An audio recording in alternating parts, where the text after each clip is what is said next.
पुस्तक का नाम सुभाष चंद्र बोस वेदमूर्ति तपोनिष्ठ पंडित श्री राम शर्मा आचार्य द्वारा लिखित पुस्तक का हम स्वाध्याय कर रहे हैं। ऑडियो 3 समाज सेवा और किसान संगठन। इस प्रकार परिस्थितियों के कारण सुभाष बाबू एक प्रसिद्ध राजनीतिक नेता बन गए, पर फिर भी उनका लक्ष्य केवल भाषण देना और लेख लिखना न हो सका। वे प्रत्यक्ष कार्य में ही अधिक विश्वास रखते थे, लेकिन जब कांग्रेस की तरफ से एक वॉलंटियर सेना बनाई गई तो उसके अध्यक्ष सुभाष बाबू ही नियुक्त किए गए। बंगाल के वॉलंटियर दल की तो पूरी व्यवस्था उन्हीं के हाथ में थी। जब उत्तरी बंगाल में भयंकर बाढ़ के कारण लाखों व्यक्ति बेघरबार हो गए और अपार कष्ट पाने लगे, तो अपने वॉलंटियर दल द्वारा उन्होंने स्थान स्थान पर जाकर सेवा कार्य आरंभ कर दिया। ये लोग पानी से घिरे लोगों को बाहर निकाल कर लाते थे और उनके लिए भोजन वस्त्र का प्रबंध करते थे। स्वयं सुभाष बाबू एक स्वयं सेवक की तरह सब तरह के कामों को अपने हाथ से करते थे। अन्य कार्यकर्ताओं पर इसका बहुत अच्छा प्रभाव पड़ता था और जनता भी उनके साथ पूरा सहयोग करने को तैयार रहती थी। उन्होंने बाढ़ पीड़ितों की रक्षा का कार्य इतनी योग्यता और परिश्रम से किया कि सरकारी अधिकारियों को भी उनकी प्रशंसा करनी पड़ी। सुभाष ने समाज सेवा के विविध कार्यों को नियमित रूप से सदैव करते रहने के लिए एक युवक दल की स्थापना की थी। कुछ समय पश्चात इस दल ने किसान आंदोलन का कार्य आरंभ कर दिया। यह प्रचार किया जाने लगा कि जमीन किसानों की है। जमींदारी प्रथा वर्तमान समय में अनुपयुक्त और अन्यायपूर्ण है। किसानों को अपनी जमीन में कुआं खोदने, तालाब बनाने, मकान बनाने, पेड़ लगाने तथा काटने की स्वतंत्रता होनी चाहिए। इस प्रकार के आंदोलन से कांग्रेस के बड़े नेताओं को आपस में ही फूट पैदा हो जाने की आशंका हुई। इस कारण उन्होंने इसका विरोध भी किया, परंतु सुभाष बाबू अपने धुन के पक्के थे। वे अपने मार्ग से नहीं हटे और किसानों के अधिकारों के लिए लगातार चेष्टा करते रहे। इस समय युवक दल ने कलकत्ता कॉरपोरेशन के चुनाव में भाग लिया और सुभाष चंद्र बोस बहुमत से उसके सदस्य चुन लिए गए। आपकी योग्यता को देखकर कॉरपोरेशन के एग्जीक्यूटिव अफसर का पद आपको प्रदान किया गया। इस पद का वेतन उस समय 3000 रुपया प्रति मास था, पर आपने केवल 1500 लेना ही स्वीकार किया। इस पद का कार्य संभालने पर आपको ऐसे अनेक युवकों को कॉरपोरेशन के दफ्तर में काम दिया, जो अब तक आप अपने उग्र राजनीति विचारों के कारण सरकार के कोपभाजन बने रहते थे। आप इस बात का भी सदा ध्यान रखते थे कि टैक्सों का भार गरीबों पर कम पड़े और उनको किसी प्रकार का कष्ट न हो। आपने नगर की स्वच्छता की तरफ विशेष रूप से ध्यान दिया। कम वेतन पाने वालों की तरक्की दी गई। यद्यपि आपको और भी अनेक कार्यों में थोड़ा बहुत समय लगाना ही पड़ता था, तो भी कॉरपोरेशन का प्रबंध इतनी अच्छी तरह किया कि जनता को भी अपनी योग्यता और कर्मठता का पूरा विश्वास हो गया। देश निर्वासन और बीमारी। सुभाष बाबू के प्रभाव को इस प्रकार बढ़ते देखकर सरकार को उनसे बड़ा डर पैदा हो गया।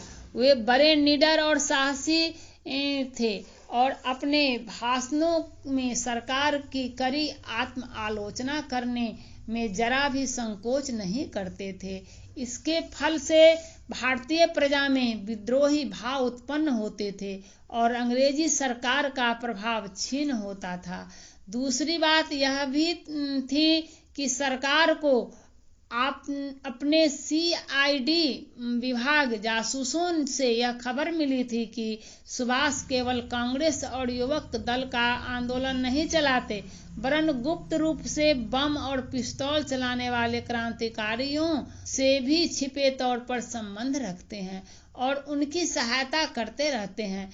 कुछ समय तक कलकत्ता के जेल में रखकर आपको मांडले बर्मा की जेल में भेज दिया गया, जहां इससे 16-17 वर्ष पूर्व लाला लाजपत राय और लोकमान्य तिलक को रखा गया था। वहां पर न तो कोई आपका परिचित था और न वहां के लोगों की भाषा आप समझते थे, इसलिए उस एकांतवास में धार्मिक साहित्य पढ़ने लगे। आपका विचार पहले ही इन विषयों की तरफ था कि आप लड़कपन में एक बार किसी सन्यासी गुरु की खोज में भटक भी चुके थे, इसलिए इस प्रकार के अध्ययन का प्रभाव आप पर बहुत कल्याणकारी सिद्ध हुआ। पर बर्मा की जलवायु आपके लिए अनुकूल सिद्ध नहीं हुई और कुछ समय बाद आप अस्वस्थ होने लगे। इसी समय देशबंधु दास की मृत्यु हो गई और इसका प्रभाव भी आपकी मानसिक अवस्था और स्वास्थ्य पर बहुत गहरा पड़ा।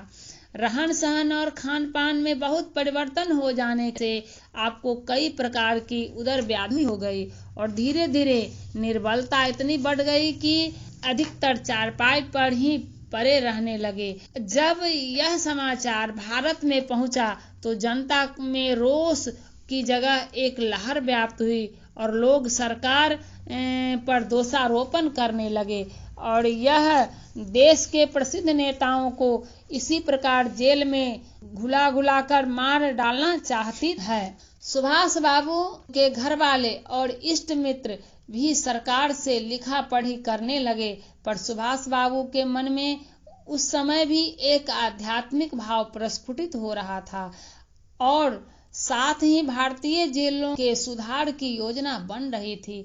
उन्होंने उस समय अपने एक मित्र श्री दिलीप कुमार को लिखा था, मेरे जेल में रखे जाने से मानसिक आघात लगा, यह मैं अच्छी तरह जानता हूँ, पर जब हम इस विषय में गंभीर भाव से विचार करते हैं तो हमको यह एक आध्यात्मिक घटना की तरह जान पड़ती है।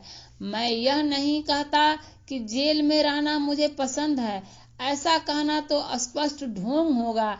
इतना ही नहीं, मैं यह कह सकता हूँ कि कोई सज्जन और सुशिक्षित व्यक्ति जेल में रहना पसंद नहीं करेगा, क्योंकि जेल खाने की संपूर्ण हवा ही ऐसी होती है कि वह मनुष्य को विकृत अमानुष बना देती है। मेरा यह कथन समस्त जेलों पर लागू होता है। मेरा विचार है कि अधिकांश अपराधियों को जेल में नैतिक उन्नति नहीं होती, वरन वे और भी हीन हो जाते हैं। कितनी ही जेलों में रहकर और वहां की दशा का निरीक्षण करने के से उनका सुधार की आवश्यकता मुझे स्पष्ट जान पड़ने लगी है। भविष्य में इस संबंध में आवश्यक कदम उठाना हमारा कर्तव्य होगा। इस व्यवस्था में सबसे आवश्यक बात है एक नवीन मनोभाव और अपराधी के प्रति एक सहानुभूति। अपराधी में दोष को एक प्रकार की बीमारी ही समझना चाहिए और उसी भावना से उसका उपाय करना चाहिए। अभी तक जेलों में दंड विधान का आधार वास्तव में प्रतिशोध मूलक है, अब हमको उसे संस्कार मूलक बनाने का प्रयत्न करना चाहिए।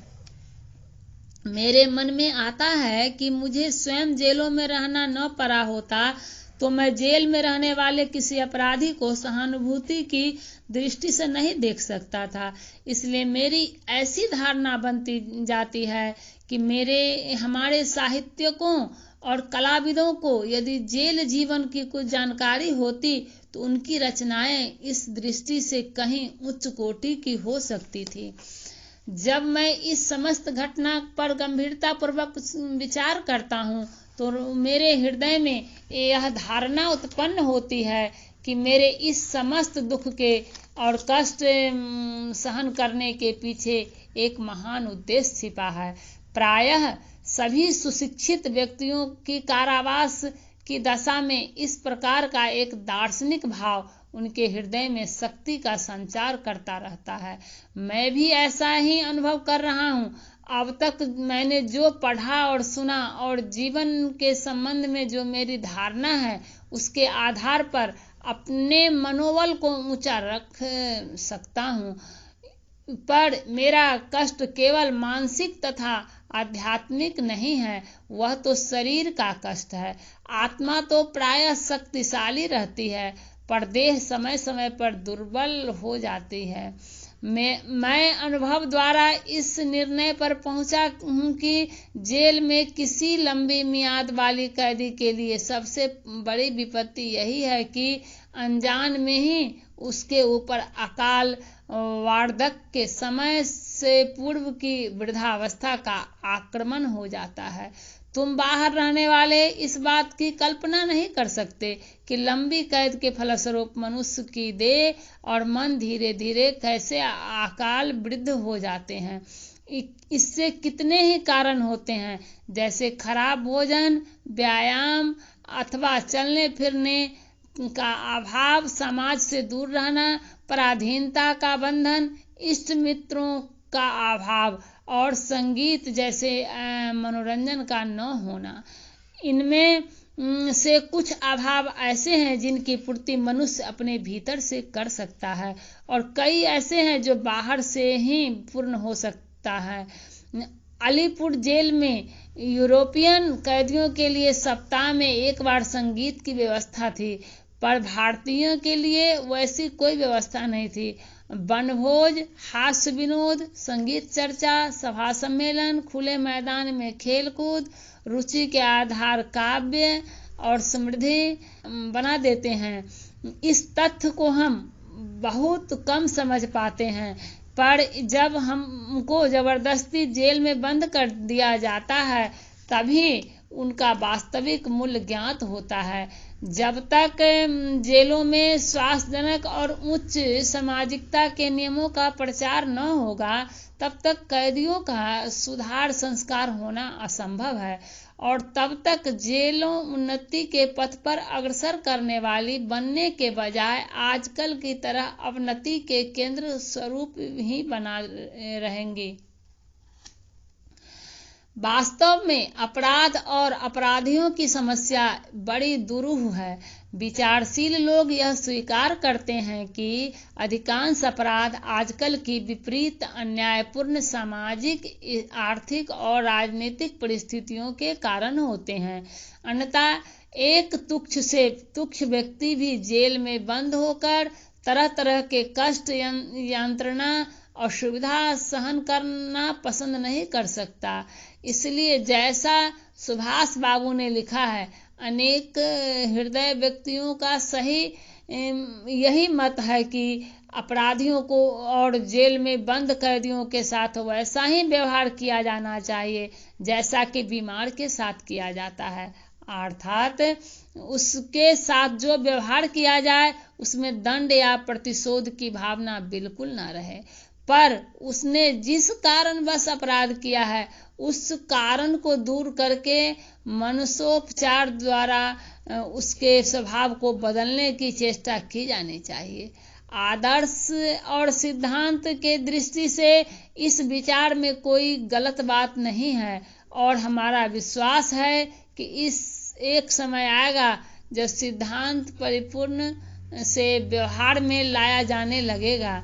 यह आशा करना कि यह उद्देश्य आज या शीघ्र ही पूरा हो सकता है, ठीक नहीं। इस समय अनेक व्यक्ति वर्षों से अपराध करते करते इतनी कट्टर और निर्लज्ज बन गए हैं कि वे इस प्रकार के सहृदयता के भावों से भी प्रभावित नहीं होते और 100 में से 90 के उदाहरणों में उपकारी के साथ भी अपकार करने में संकोच नहीं करते।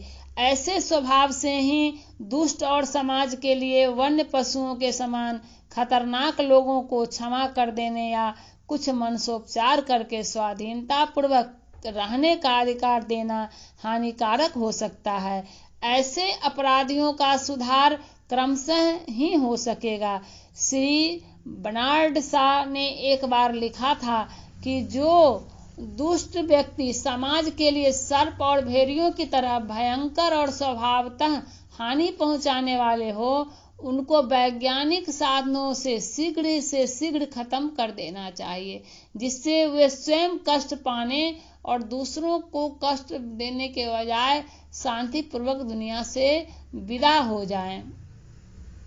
कुछ भी हो, जेलों की समस्या निसंदेह आज भी सुख शांति और भावी प्रगति के लिए विशेष महत्वपूर्ण है, और स्वयं बीमार रहते हुए भी उस पर इतनी गहराई के साथ विचार करना यह प्रकट करता है कि सुभाष बाबू ने वास्तविक रूप में अपना जीवन समाजोत्थान के लिए समर्पित कर दिया था, और वे प्रत्येक दशा में उनकी समस्याओं को सुलझाने के संबंध में चिंतन करते रहते थे। उनकी सम्मति थी कि जेल जैसी संस्था को मनुष्य चाहे तो आध्यात्मिक विचारधारा द्वारा निश्चित रूप से सुधार और उत्थान का साधन बनाया जा सकता है।